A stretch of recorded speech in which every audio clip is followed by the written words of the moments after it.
Good afternoon, members of the Community Services, Public Safety, Housing, and Development Committee. My name is Emilio Ramirez, serve the City of Oxnard as Housing Director. I'm before you today to initiate a study session on rent control and tenant protection strategies. Last year, CAUSE presented a need for rent control in Oxnard during public comment at a City Council meeting, and thus has presented several times since then. The concerns from CAUSE include affordability, where the initial rent was too high and yearly increases are unaffordable, such that wages cannot keep up with the large annual rent increases. Unsafe and unhealthy housing and harassment from landlords. Difficulties when trying to find housing, including financial and discrimination. Tenants don't know where to send their complaints or what their rights are, and they would like to make the complaints anonymously. They have a strong focus on rent control as an immediate relief for housing crisis. CAUSE organized and hosted 2 community meetings and listening sessions this year, offering the community a forum to express their opinions on rent control, which include a variety of different issues, including overcrowding, rent gouging, rent increases, illegal evictions, and substandard housing. I participated as a listener in those listening sessions and heard that a significant part of their concerns are already illegal per a variety of issues that need enforcement. CAUSE has offered a PowerPoint and video presentation that is attached for your review as well. Allow me a few minutes to offer some background on the issues at hand. I believe that there is a significant housing affordable gap in Oxnard because Oxnard residents' income is not enough to afford the cost of living in Oxnard. The median income cannot afford the prevailing rents, let alone the cost of median home prices. The conditions lead to a variety of other issues such as overcrowding and substandard housing. But the factors are created by many contributing issues, including income, housing prices, total housing units available, owner rent versus rental rates, and the vacancy rates, and much more. The 2008 poverty rate in Oxnard is 13.8%, where in national average is 12.3%. This tells us that we need affordable housing. But income is also significant. And despite the need for further affordable housing, we should consider the general population. In Oxnard, there are just over 98,000 workers with a household income of 72,843. This is below the state median income of 80,440 and the Ventura County median income of 92,236. In some cases, the median income in Oxnard is substantially lower than its neighboring cities, such as $109,000 in Thousand Oaks. The Census Bureau uses a set of money income thresholds that vary by family size, but the prices in Oxnard include the price of housing, such as rent. Continuing to increase in Oxnard at an exponential rate, significantly outpacing the growth in income, it just becomes unaffordable.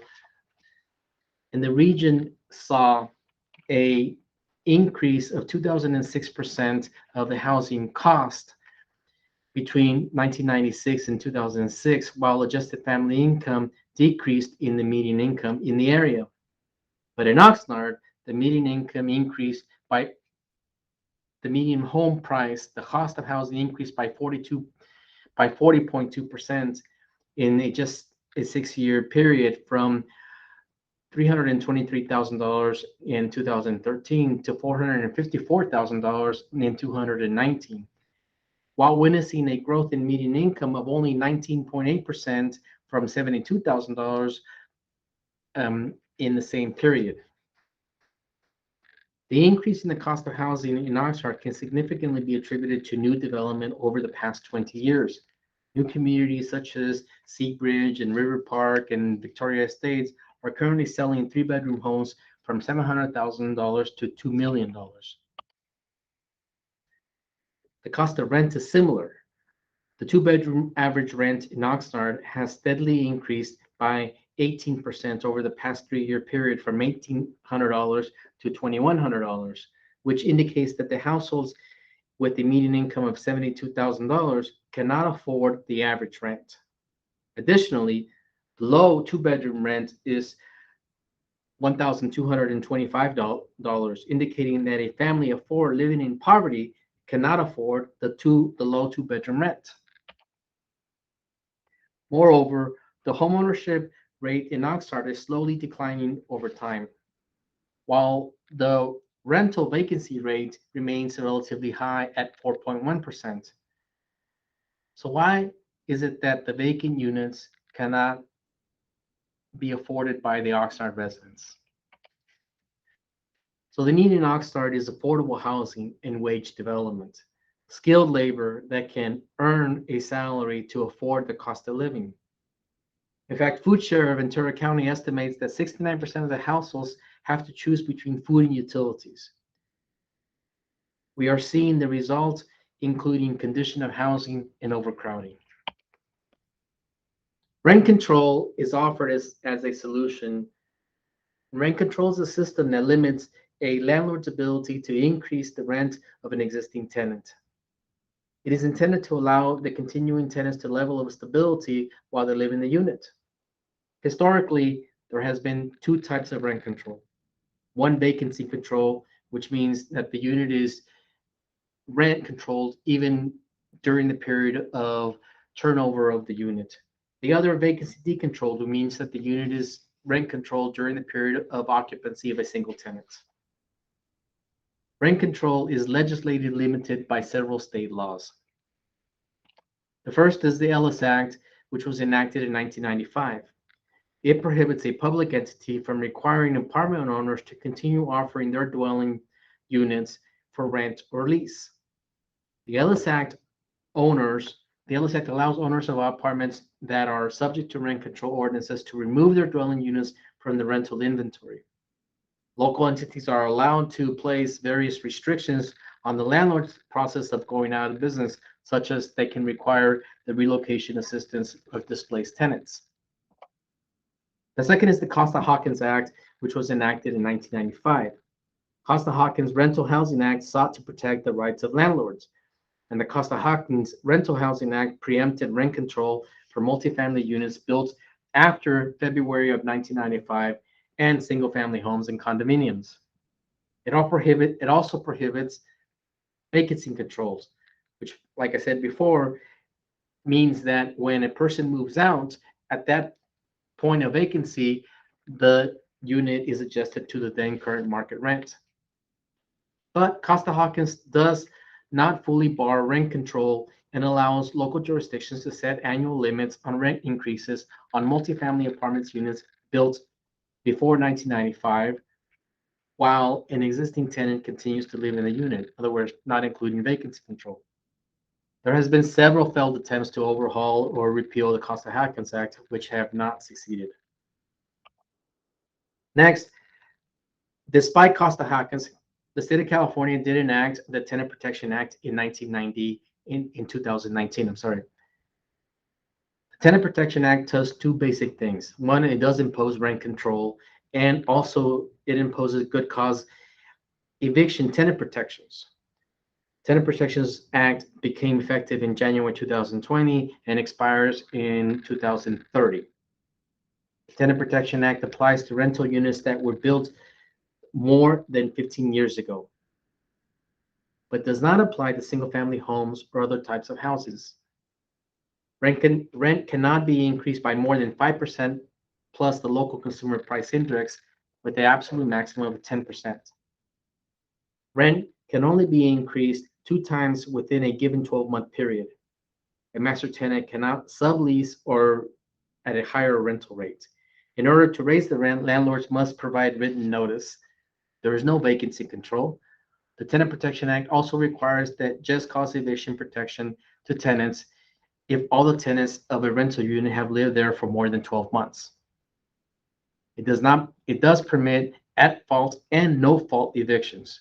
No fault evictions exist where the tenant is not at fault for the eviction and requires relocation assistance to the person that is being displaced, as I mentioned during the Ellis Act. It also allows for at fault evictions, such as when a person doesn't pay rent or violates the lease, and at fault evictions do not require relocation. But the Tenant Protection Act requires private action for enforcement. In other words, it doesn't authorize a local jurisdiction to enforce the state law. I wanted to offer a case study for your consideration. Santa Monica is one of the few jurisdictions with a rent control ordinance that predate Costa-Hawkins and thus is still in place. Santa Monica voters adopted rent control in April 1979. It intended to alleviate the hardship of housing shortage and rapidly rising rents by establishing a rent control board empowered to regulate rentals in the city of Santa Monica. Santa Monica rent control ordinance applies to residential units that existed prior to 1979. Santa Monica Rent Control Board records and indicates that there are 27,429 rent-controlled units in Santa Monica as of December of 2020. Santa Monica Rent Control Ordinance provides for an elected rent control board to ensure that rents are at a fair level. The five-member elected board is supported by a rent control agency staff of 24 employees. The Santa Monica Rent Control 2020 annual report stated that after the implementation of Costa-Hawkins, the initial rents for new tenancies rose each year, except for a small downturn during the recession. During the 21 years of vacancy decontrol as a result of Costa-Hawkins, 73% of the controlled units have been rented at market at least once. Only 24% of the housing units remain occupied by long-term renters, thus have been able to experience the real benefit of rent control. And as a result of the Ellis Act, they have seen a loss of 2,075 units. Santa Monica reports that it has seen an overall decrease in its housing stock. Further, Santa Monica reports that today less than 5% of the controlled units are actually rented at an affordable price to low, very low, or extremely low income tenants.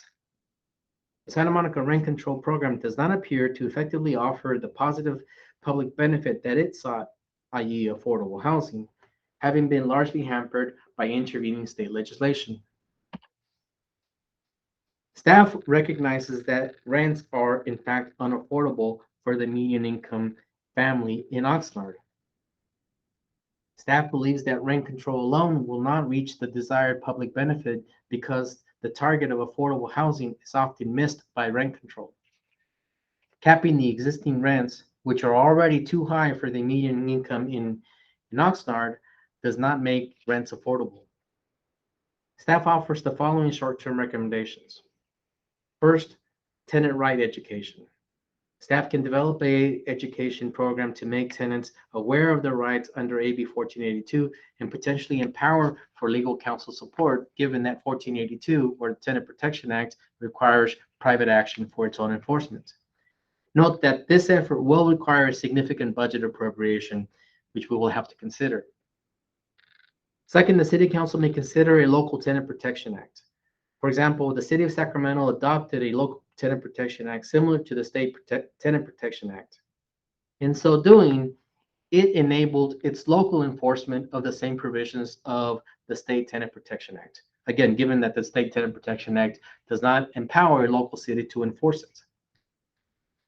Note that this effort will also require a significant budget appropriation for us to consider. Lastly, the density bonus permit. Staff recommends that the city continue to increase the city's affordable housing stock via continued compliance with local and state density bonus initiatives. Staff additionally recommends a following long-term recommendations. A, simply continue to build new affordable housing.